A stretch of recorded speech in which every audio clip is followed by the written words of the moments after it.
Good day to you. Another episode of Falkin Around, the Carl Falk podcast. I, of course, am Carl Falk, formerly of the radio here in Rochester, and now brought to you through the magic of the internet via podcasts available anywhere you can find all the cool podcasts. Please listen, pass it on that it's out there. Numbers are doing well, but we always want more listeners. You can hit me up at Carl Falk 2 on Twitter. If there's something you want me to talk about, questions, whatever, feel free. I'd love to interact with you that way. Good week this week because we actually had some sports. You know, eventually we're going to get out of my house. Well, I'll get out of here occasionally, but get back into our studio, have guests on and do all these things and talk about live sports. We don't know when that eventually is. We just know it's not right now. And right now, this week, there was a couple things that happened that were like real. And that was pretty cool. We'll talk about the golf match and the fact that that actually took place. It was NASCAR this weekend, which if there's no sports and there's NASCAR on, it's like the tree in the forest. Were there really sports? Let you argue about that. In my opinion, probably not. But a lot of people like NASCAR. Sports with no fans are going to be the new norm. We understand that, but we certainly at least had something to watch. But the thing we've all been watching, or most of us have been watching, is The Last Dance, the ESPN documentary about Michael Jordan in the 97-98 Chicago Bulls season. And, you know, it ended Sunday night the way we knew it would, with MJ holding it up there after hitting the shot on Brian Russell. And the Bulls win their third championship in a row, 6 and 8 years. Of course, they didn't win the 2 years that MJ was fooling around playing baseball. But this documentary was a great, great thing at the perfect time. There's been a lot of talk now. What's next? Who should we do next? The 90s Cowboys, which Aikman Irvin and Emmitt Smith, but all the other characters and all the partying and all the things that went on. Would that be interesting? Shaq, Kobe, Lakers. How would that play out? How about the Yankees with the core four? Jeter and Jordan, persona-wise, not career-wise, though Jeter's career certainly unquestioned, they're a lot alike in that they were very driven to be the best and very driven to win at all costs. Maybe that would be the thing. Whatever it is, whatever the next thing is, I'm looking forward to it because this I thought was great. And, you know, as you break down the final episodes, first there was the Bulls getting by the Indianapolis Pacers. And that in itself was really interesting to me. That Pacers team was loaded. Reggie Miller's a Hall of Famer and one of the greatest shooters of all time. And in my opinion, the best basketball player ever at moving without the ball. If you're a good shooter, you should watch Reggie Miller video, how he got himself open. The best I've ever seen it doing so. Reggie and Jordan, and if you hear Reggie, he's on the Dan Patrick Show quite often, they didn't see eye to eye. And I think there was a lot of respect there, and I know Reggie has talked about the respect he has for Black Jesus or the Black Cat, as he referred to MJ. But I don't know that the respect went back and forth with Michael to Reggie Miller. You had Mark Jackson, who's one of the all-time assist leaders in the NBA. You had Rick Smith, a big guy in the middle, and at a time when basketball went through the big guys. You had the Davis boys, Antonio and Dale, big, physical, power forwards. You had Jalen Rose, Travis Best, Austin Crozier coming off the bench. Larry Bird was their coach. This was a great team. And that battle was fantastic, and how they went back and forth. And to me, watching that brought back so many memories of those series and how great they were. And, of course, then it's on to Utah for the second year in a row. Brian Russell, who had said some things when MJ wasn't playing. Karl Malone, who won an MVP, even though he deserved it. But did he deserve it more than MJ? MJ didn't think so. So there were always somebody on the list. But how loud that stadium was, how loud that arena got, and the fans, the way they acted. It was always playoff basketball in Utah was different. You think about Utah, what else do they have?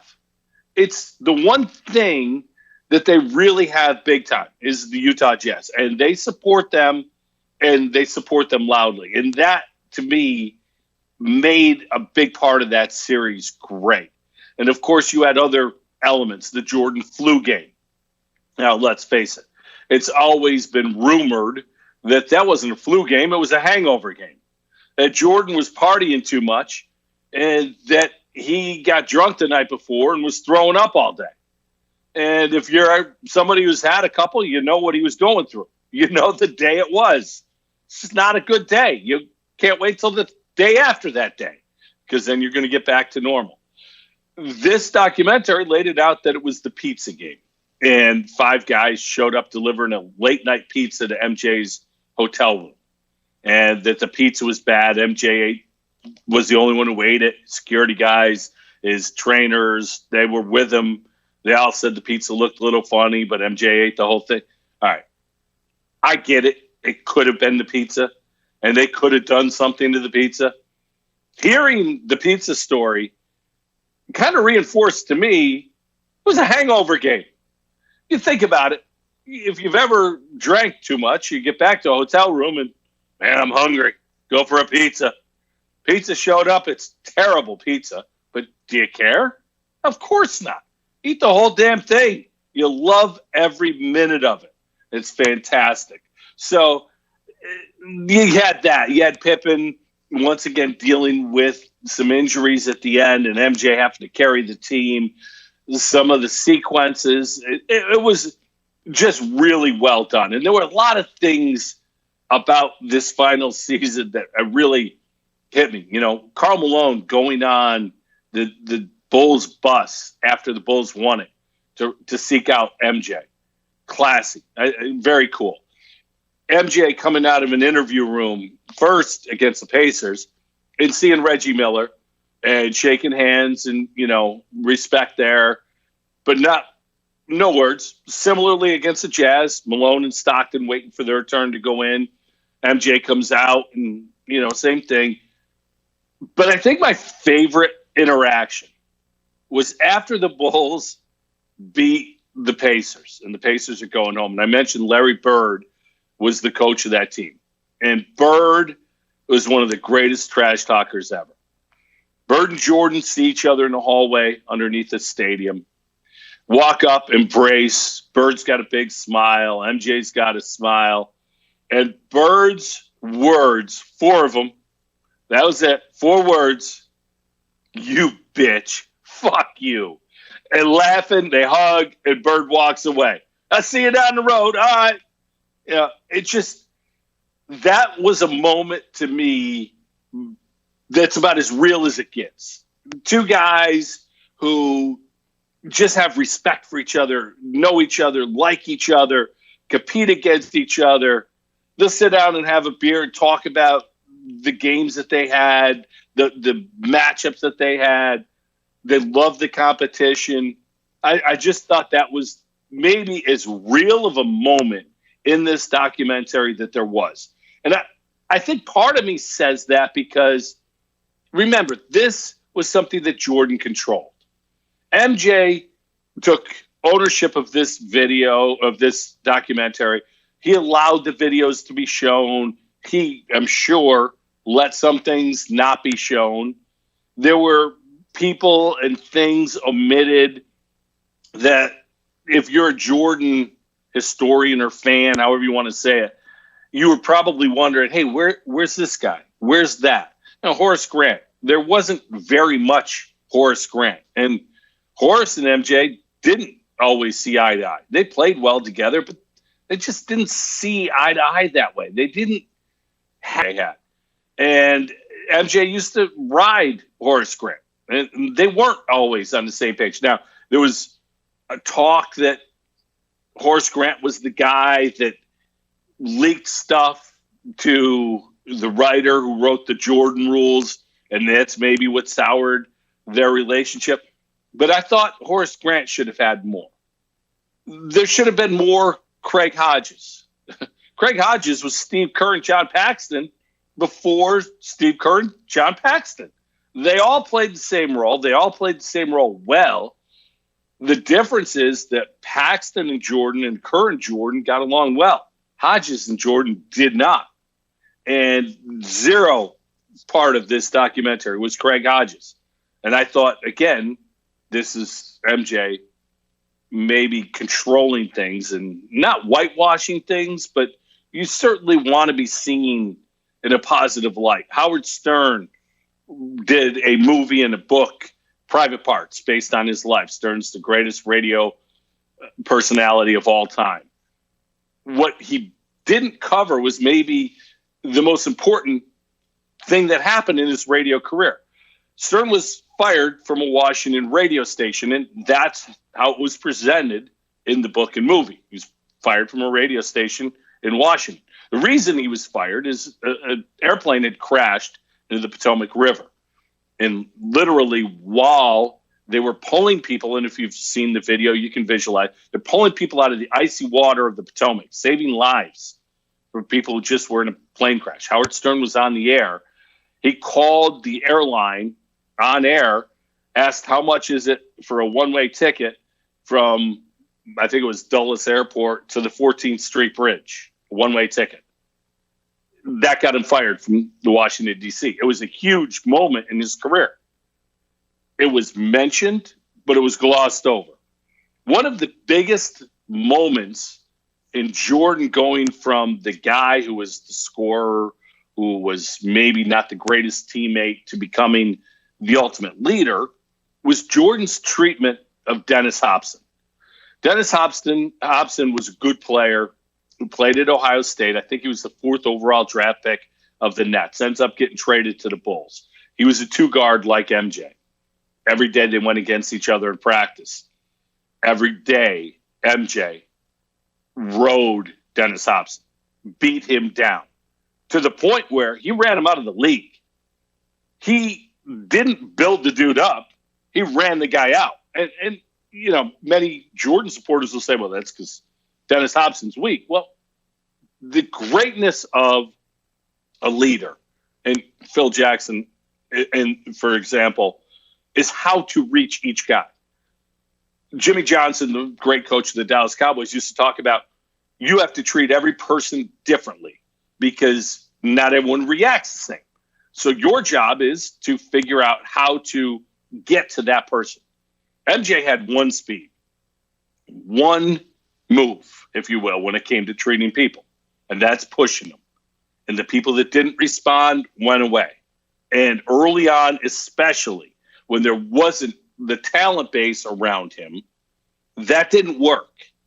And as he got older, he learned that. And we saw that in the documentary, saw it portrayed.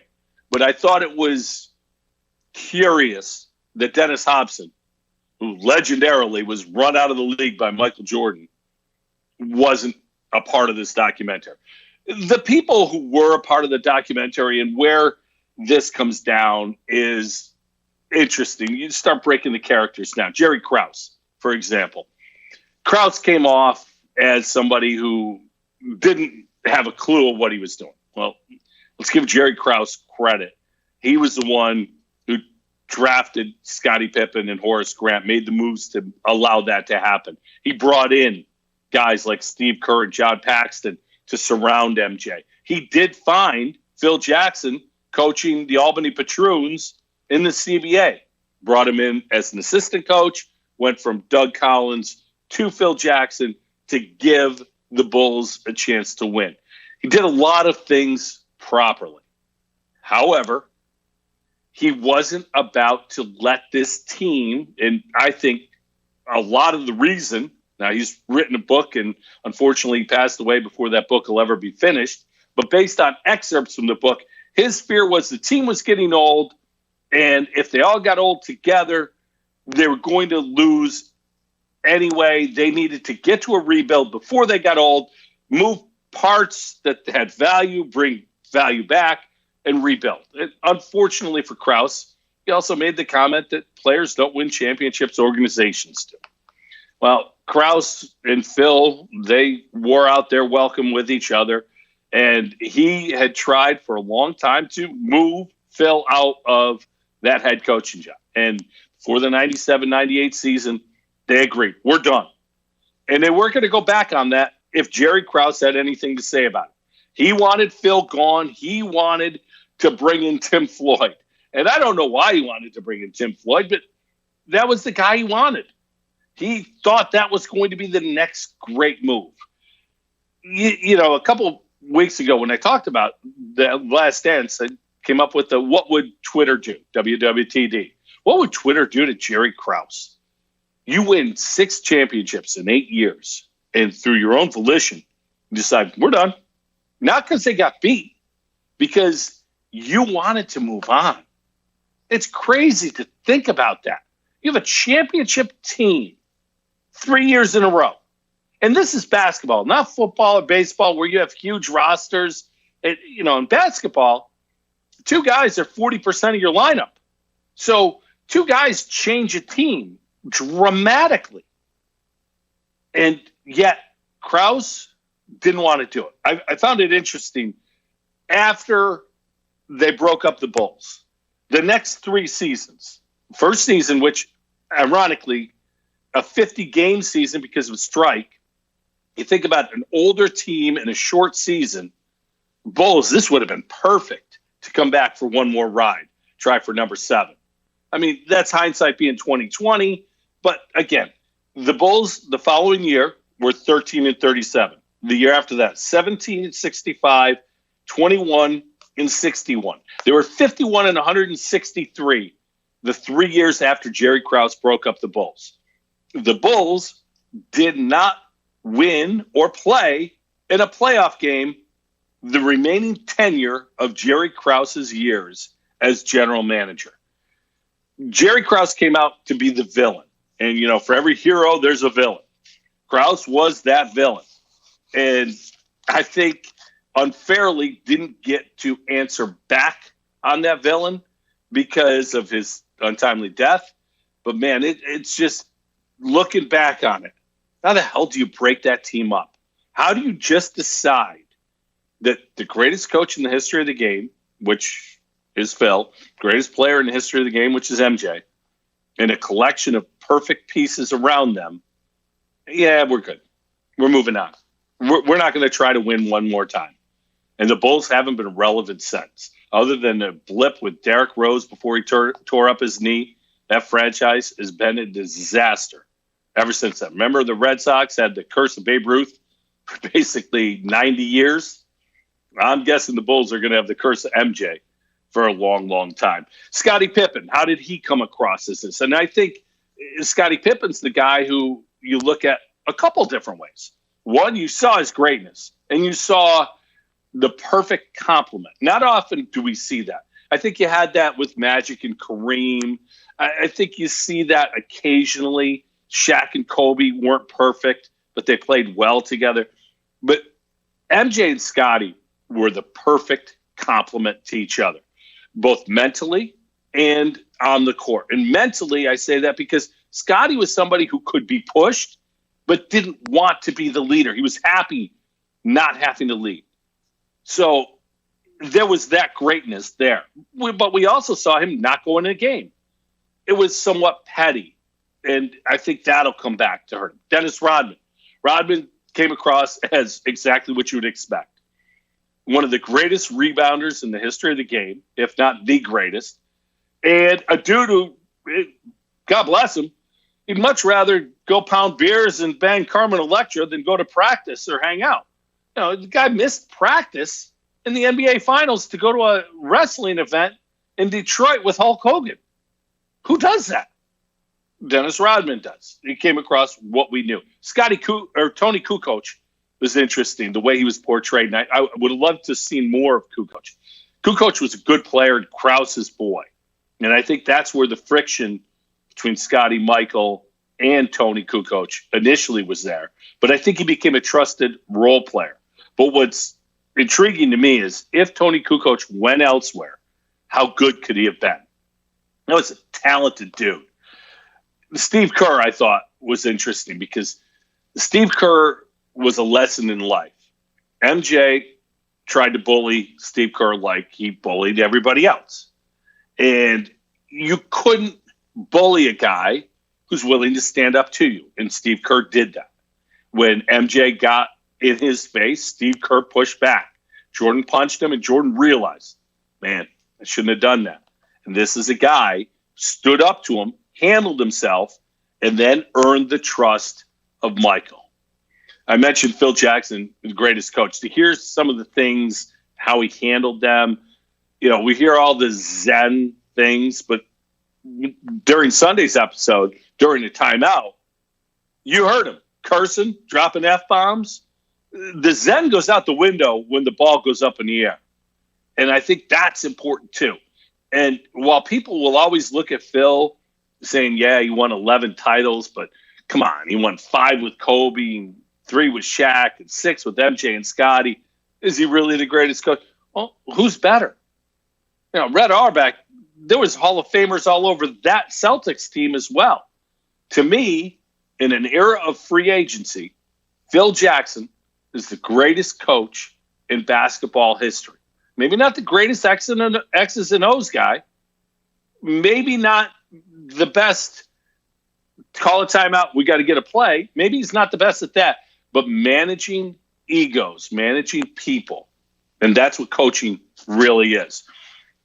Michael Jordan, how did he come across? Well, we now know Michael's hit list. Isaiah Thomas, Patrick Ewing, Clyde Drexler, LeBradford Smith. Who knew that was there? George Karl, Karl Malone, Jerry Krause, Reggie Miller, Gary Payton.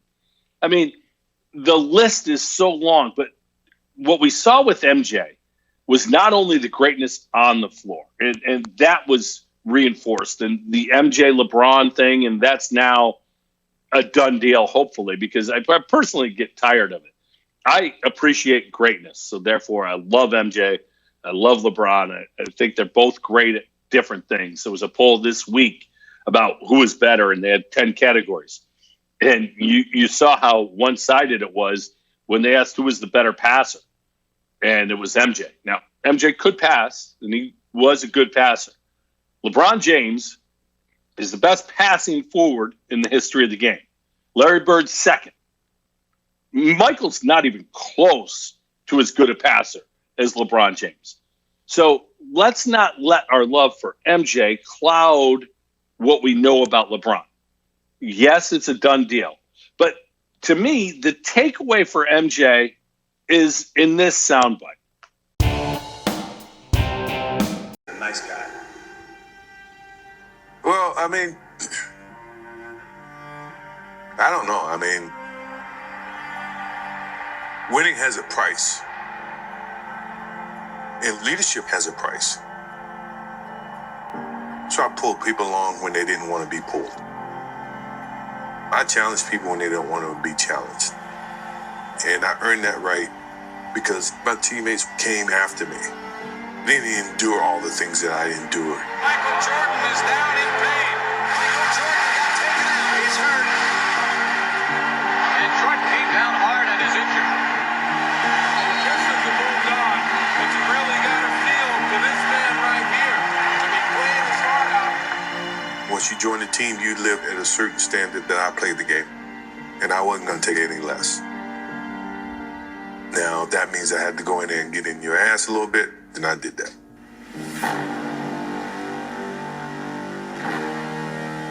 You ask all my teammates, one thing about Michael Jordan was he never asked me to do something that he didn't do.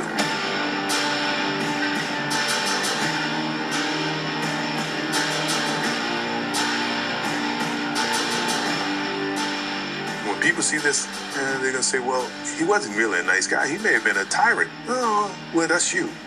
Because you never wanted anything. I wanted to win, but I wanted them to win and be a part of that as well.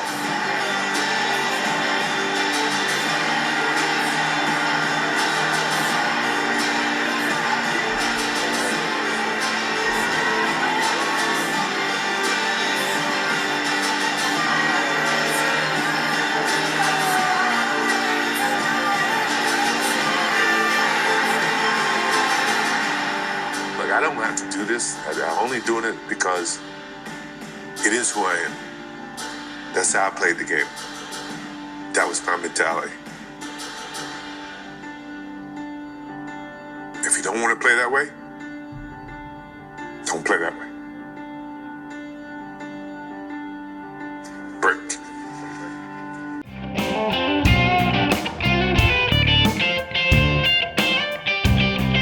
The fiercest competitor that I've ever watched in sports, and amazing that the only two things in this entire process that got him emotional was the loss of his father, and that right there, the perception from his teammates, if they didn't understand it. It was important to him not only to win, but to be understood as a teammate. And I think that's a revelation. But to me, that's what I'll take out of this from Michael Jordan right there. The emotion of his perception as a teammate. Just a great documentary, one that I thoroughly enjoyed. I wish there was 20 more hours, especially while we're going through this, but fantastic stuff. ESPN deserves whatever awards they have coming their way for that production. Next is a couple 30 for 30s that I'm looking forward to, especially the one on Lance Armstrong that I believe starts this weekend.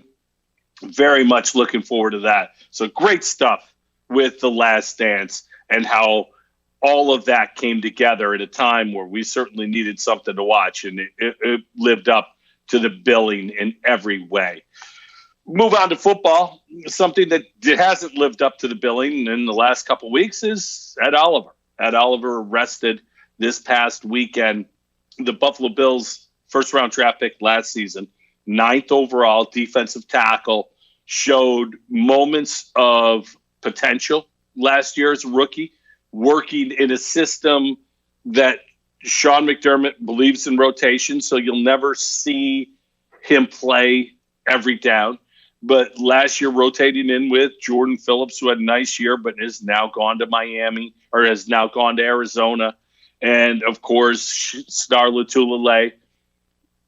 This year was set to be Ed Oliver's breakout year, but he's going to miss a couple games, probably 2 or 3 games, assuming the season starts. Ed Oliver will be suspended. He was drinking and driving. Passerby called in that he was swerving, had an open beer between his legs. It was also a weapons charge as he had a pistol in the car. Look, for Sean McDermott, this is one of those things that doesn't work for him. Ed Oliver was drafted because of his talent, but also because of the guy, the potential of the person fitting the process. As McDermott and Bean have continued to build the roster of talent that they have, one thing has changed a little bit. They haven't looked for choir boys. They traded this year a substantial amount of draft capital to bring in Stephon Diggs. Diggs is a very good receiver. He's also a typical number one receiver, could be a prima donna. It's not always going to be easy to deal with on the sidelines. There have been decisions to bring people in who aren't necessarily the culture guy. I think the hope is that now with enough culture guys in the locker room and the talent base rising, that McDermott and Bean will be able to get away with some less character people to improve the talent. Ed Oliver, I'm not saying he's not a character guy. This may be a blip on the radar. But there's always a time in the NFL offseason that coaches and general managers tend to worry about their players more.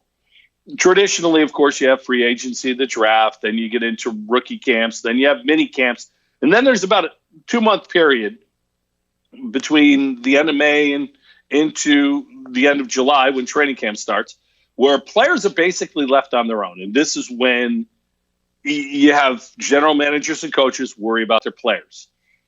If, you know, and I love that people get so upset. Oh, the NFL, everyone's getting arrested. These guys are all criminals.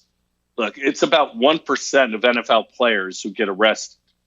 And they say, you know, there's a race element when people get very critical as well. If you're a 21-year-old guy who had millions of dollars in the bank and nothing to do you wouldn't be out partying? Let's not be hypocritical. As a guy who went to college and didn't have much money, by much I mean any, in the bank, I always found a way to get myself to the bars and have a good time and maybe get in a little trouble here and there. Nothing too bad, but you know what I'm saying. I just don't understand how people look at these young men and expect them to be perfect. In many cases, these guys didn't have anything close to a perfect upbringing, yet we're expected perfection out of their behavior. There are some things that you look at and you go, wow, that guy shouldn't be in the league. Ray Rice, first image comes to mind. You see and hear that, got to go. Never again. But there are other things that happen and you go, come on, dude, be smarter than that. And I think that's one of these with Ed Oliver. First off, drinking and driving is the dumbest thing ever, especially now in the day and age of Uber. I know he was towing his dune buggy around, but you got to be smarter than that. If you're that guy and you have those resources, pay one of your boys. Hey, I'll give you $1,000. Drive me today. I'm drinking. Have a great time. Just don't be stupid. And I think this is one of those times. I'm not worried about Ed Oliver. I'm disappointed he's going to miss a couple games. I hope that it's only a couple games, and hopefully we're not revisiting this in the future. But there are things about this that now are going to come back. He's now going to be in the program.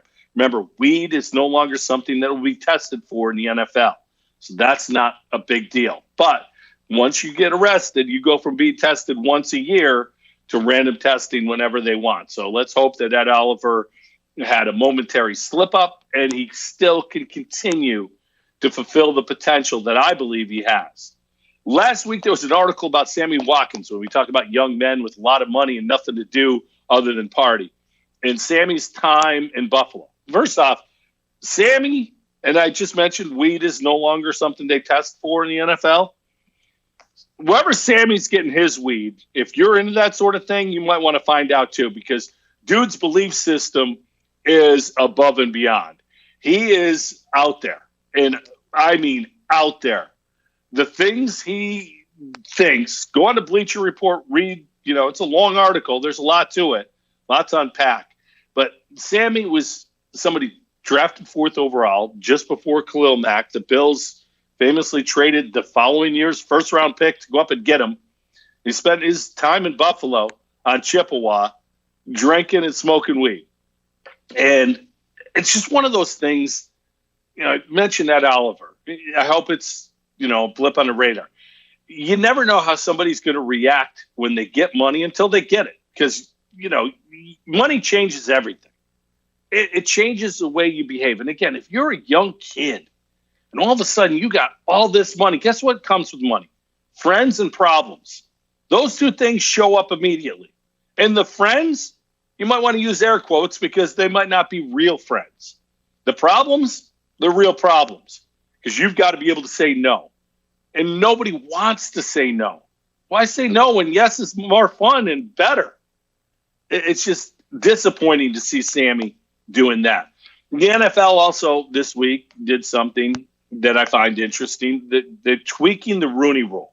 The Rooney Rule set forth and named after the Steelers ownership group, Art Rooney, who developed this, concerned that there aren't more minority candidates in head coach positions and leadership positions in the front office, devised the Rooney Rule as it currently exists, that it's any opening for a GM or coach, the team that is having the opening has to at least interview one minority candidate just to give guys an opportunity.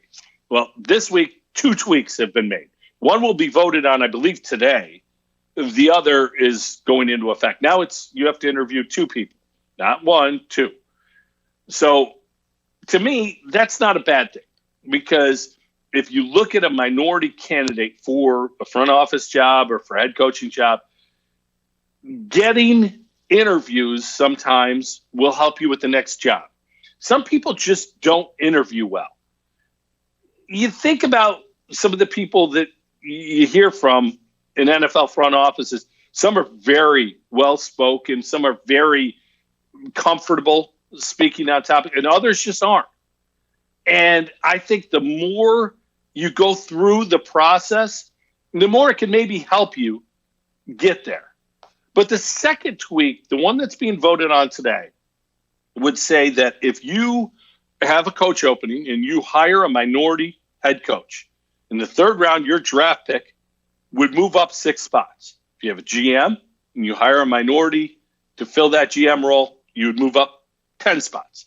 You hire a minority coach and GM, such as we have in Miami, you would move up 16 spots in the third round. I'm all for advancement of people who are the best qualified in their field of work. And I think the key to getting more minorities into those positions is about opportunity. And that's why I really like the first part of the tweak of the Rooney Rule. Opportunity, more interviews, more exposure. That's, to me, a good move. This is not a good move. And here I am, an old white guy, commenting on what should be good for African-American and minority coaches and general manager candidates. But while my inclination was that this was a bad move, 3 men who have much better opinion of this than I backed it up. Louis Riddick, who's an ESPN analyst who also was the runner-up to Dave Gettleman in New York for the GM job there, and I'm wondering the Mara family wishes they had a do-over. Louis Riddick talked about this and didn't accept that this is going to happen. This is not the way to go about it. Anthony Lynn said, though, sometimes you're trying to make things better and you actually make them worse. And this is not something that's a good idea. Anthony Lynn, of course, the head coach of the Chargers and former offensive coordinator and interim head coach for the Bills.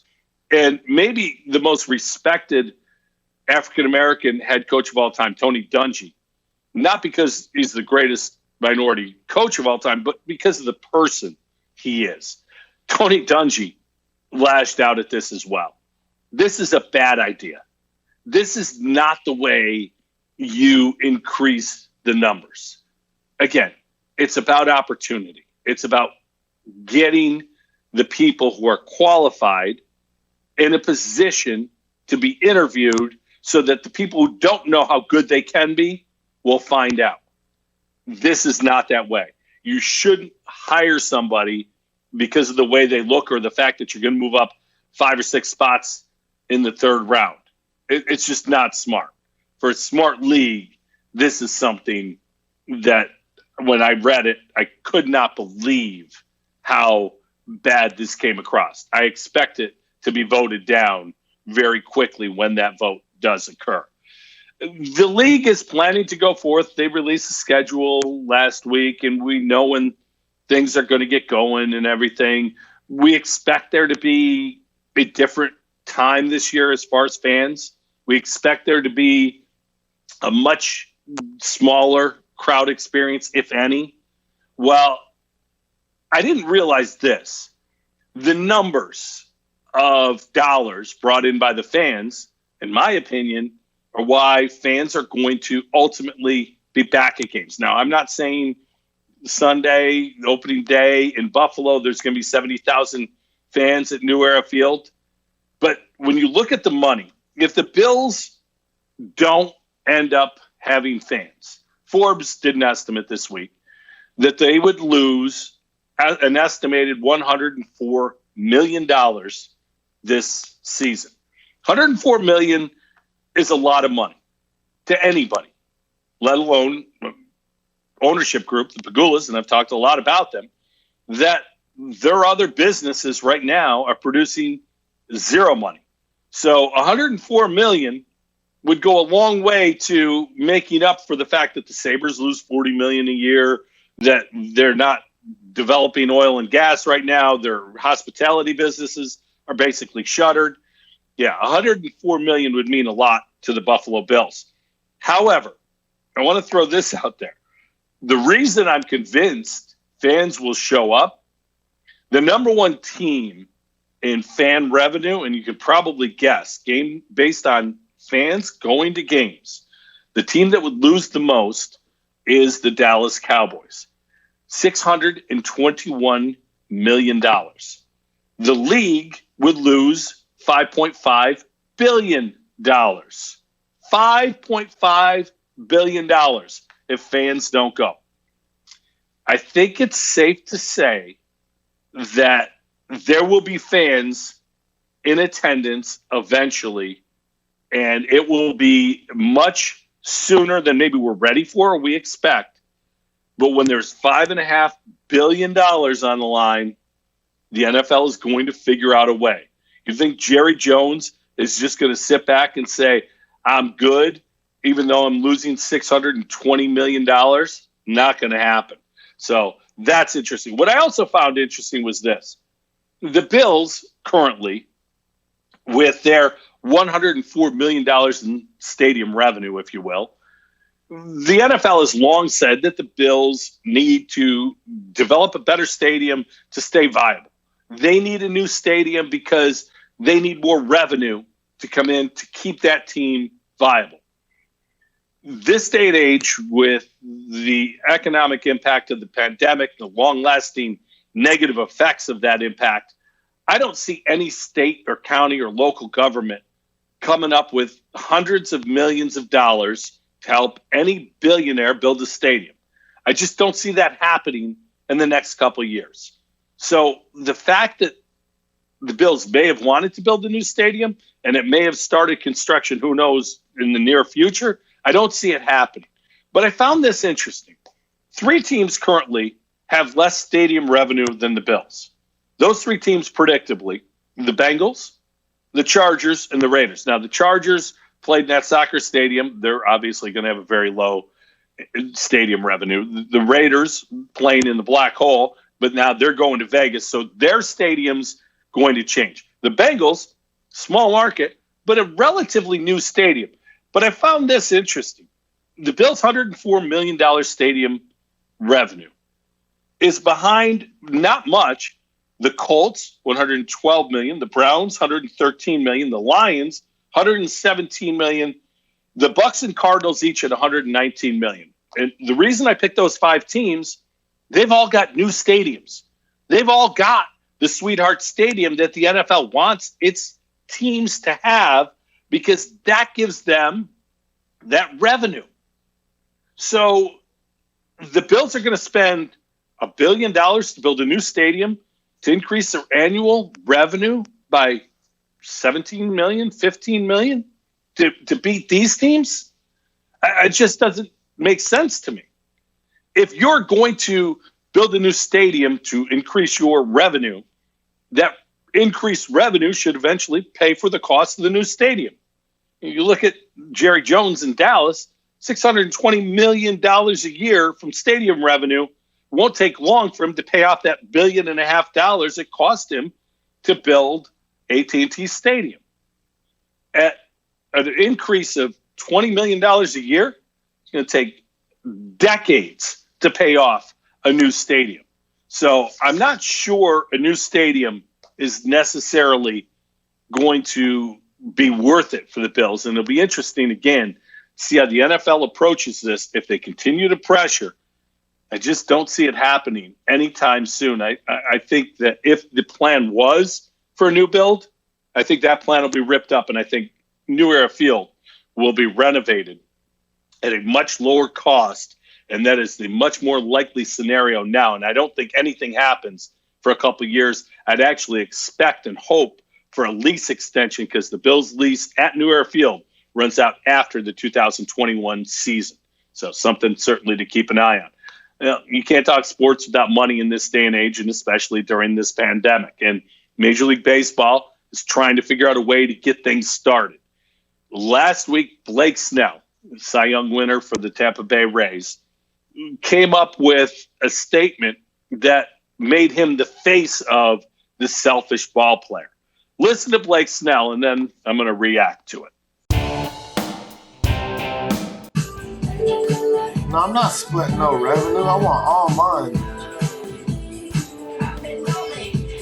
bro, y'all gotta understand too, because y'all gonna be like, bro, Blake, play for the love of the game, man. What's wrong with you, bro? Money should not be a thing. Bro, I'm risking my life. What do you mean it should not be a thing? It 100% should be a thing. If I'm gonna play, I should be getting the money I signed to be getting paid. I should not be getting half of what I'm getting paid because the season's cut in half, on top of a 33% cut of the half that's already there. So I'm really getting like 25%. On top of that, it's getting taxed. So imagine how much I'm actually making to play. You know what I'm saying? Like, I ain't making shit. And on top of that, so all that money's gone. And now I play risking my life. And if I get the Rona, on top of that, if I get the Rona, guess what happens with that? Oh yeah, that's in my body forever. That damage is not going to be like, the damage that was done to my body, that's going to be there forever. So now I gotta play with that on top of that. So y'all gotta understand, man. For me to take a pay cut is not happening because the risk is through the roof. It's a shorter season, less pay. Like, bro, yeah, man. I gotta get my money. I'm not playing unless I get mine. Okay, and that's just the way it is for me. Like, I'm sorry if you guys think differently, but the risk is way the hell higher and the amount of money I make is way lower. Why would I think about doing that? Like, I'm sorry. So in my head, I'm preparing for next season. And I'm actually preparing for right now. But as if I'm preparing for next season. Like, it's super weird, man. More Twitch streams for us, that's facts. Because I'm just saying, man, it just doesn't make sense for me to lose all of that money and then go play and then be on lockdown, not around my family, not around the people I love, and get paid way the hell less, and then the risk of injury runs every time I step on the field. So it's not worth it. It's not. I love baseball to death. It's just not worth it.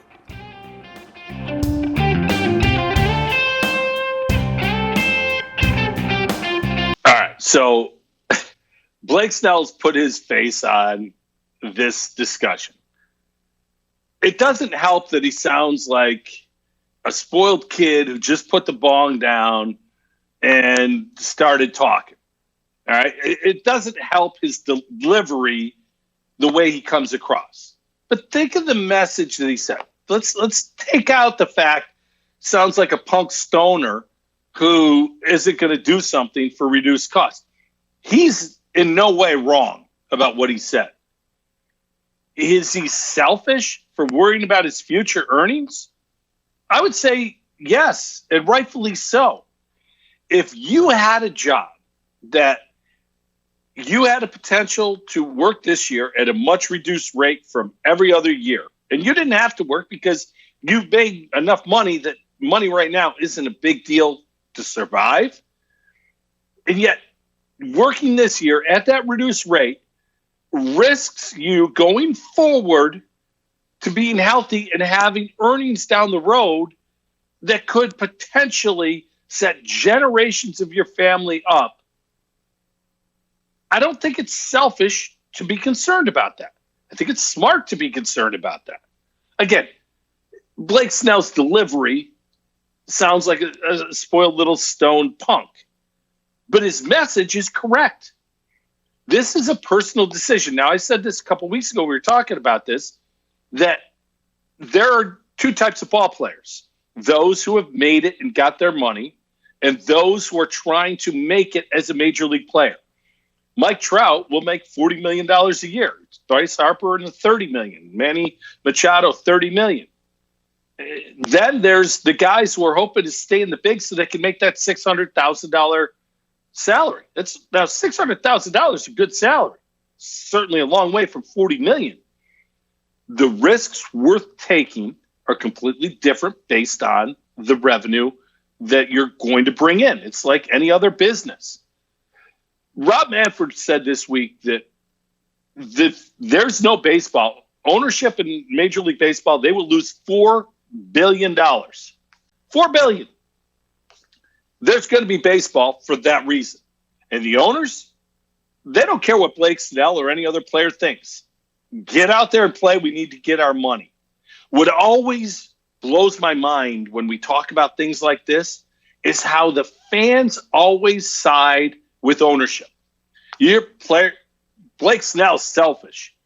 I found it interesting that Mike Greenberg, who makes about $8 million a year, Mark Teixeira once signed a $160 million deal to play baseball. These guys have made millions of dollars.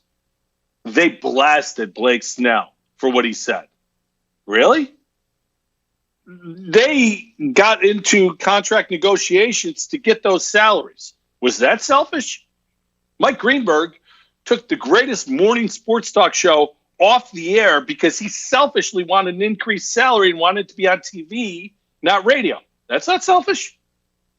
Again, we always side with ownership. You'll hear when a guy holds out, man, he's selfish. Just go back to work. Take less money. Do it for the good of the team. Yet when players get cut because they're not performing up to the contract that was signed to them by ownership, we don't ever hear, man, ownership's selfish. You know, that guy had a nice run. Now he's not making money. They get rid or making too much money. They get rid of him. Think of the Bills last year with LaShawn McCoy. They cut LaShawn McCoy because they didn't want to pay him $8 million a year. He wasn't worth that anymore. Nobody called the Bills front office selfish, but if Shady had held out, he would have been selfish because he's not a team guy. I've never understood that conception that the billionaires can't be selfish, but the millionaires, they're always selfish. So a lot to look at with baseball potentially coming back. One thing that I found interesting this week about that was the proposal put forth by a guy I despise. I don't like Bryce Harper whatsoever. I think I started to dislike him, which may have been his first major league hit, which was a double. When he was running between first and second and he flipped his helmet off. Come on, dude. And my dislike for the man has increased exponentially ever since. But hell of a ball player, probably going to end up being a Hall of Famer if his career path continues. He's still only like 26 years old. He's been around forever. But when Bryce Harper wrote out a proposal for, how about we do this, I'm thinking, oh, great. What's this guy want? It was great. Two divisions, East and West, old school NBA. You're an East team, you're a West team. Play within those. Set it up that way. Universal DH. Play 135 games. You play pretty much July, August, September, and half of October. You play to the point where you have an off day every other Monday. The league has an off day. But on the Sunday before that, you play a doubleheader, use minor league rules, 7 innings. I just thought it was great. I really did. Bryce Harper, there's a lot more to it. Changed the way I think about the guy. The player, I still dislike, but the guy's obviously a very thoughtful guy.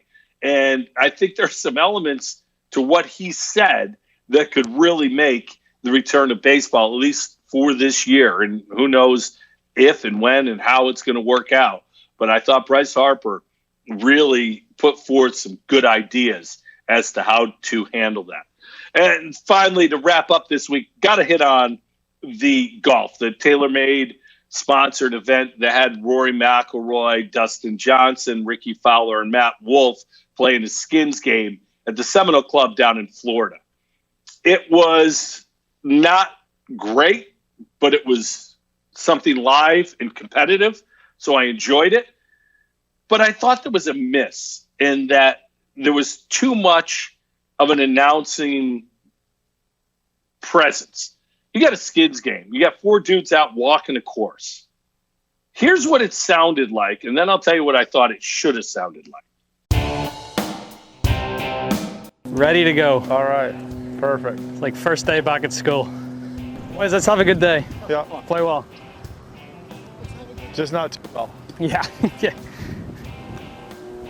I think you forget I've won 2 FedEx Cups that totaled at $25 million. That doesn't faze me, youngster. Nice par, Ricky. There we got one. Thank you. Thanks, pal. I mean, if you think about it, the long drive plus the skin, we've raised the same amount of money. That's true. So So they've got to be. They can't be. Yeah. Unfortunately, that's not how it works. Is it all right? Is it up? We get a lunch ball after that sandwich?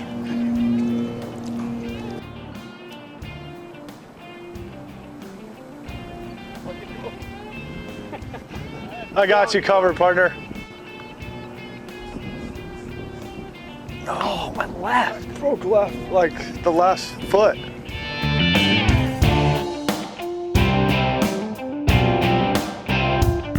I think my favorite part there was Ricky Fowler saying, can we get a lunch ball after that sandwich?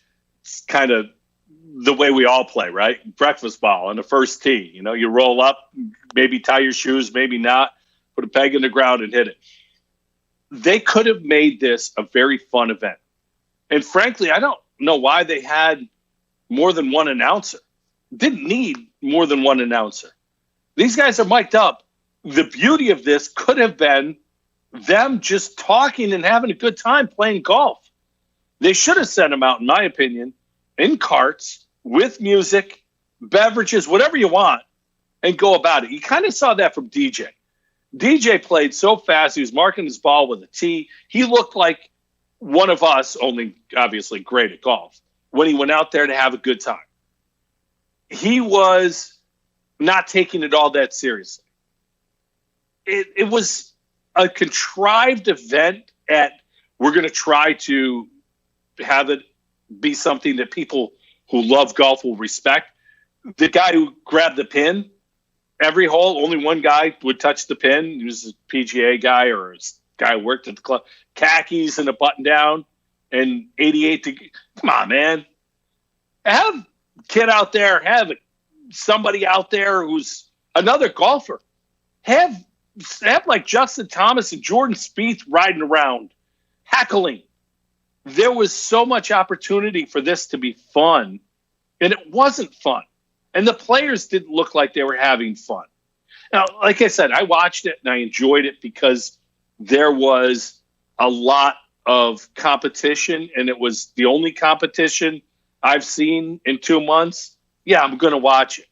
But I thought it was a big miss because golf, again, opted for the tradition, the stodginess. You know, they kept talking about Seminole Golf Club, and all I kept thinking is, man, I'd rather hang, as much as I love golf, let me go to the beach.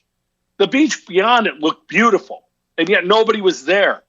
Just break through that row of bushes and go down to the beach and hang out. It was just another miss by golf because they're trying to make sure everyone understands how stuffy they are and how elitist they are, as opposed to just let everyone go out there, rip it up, and have a good time. And I guarantee the golf would have been better, and I know the trash talk would have been better as well. It's just one of those things that they missed on. This next weekend, we'll see the Tiger Woods, Phil Mickelson, Peyton Manning, and Tom Brady event. Hopefully, that will be a little more relaxed and a lot more fun than this was. It was competition. It was live. But again, a miss for pro sports. So that's it. Another episode in the books. Hope you enjoyed it. Pass the word. We'll talk next week. Thanks for listening. Have a great week, everybody. Bye.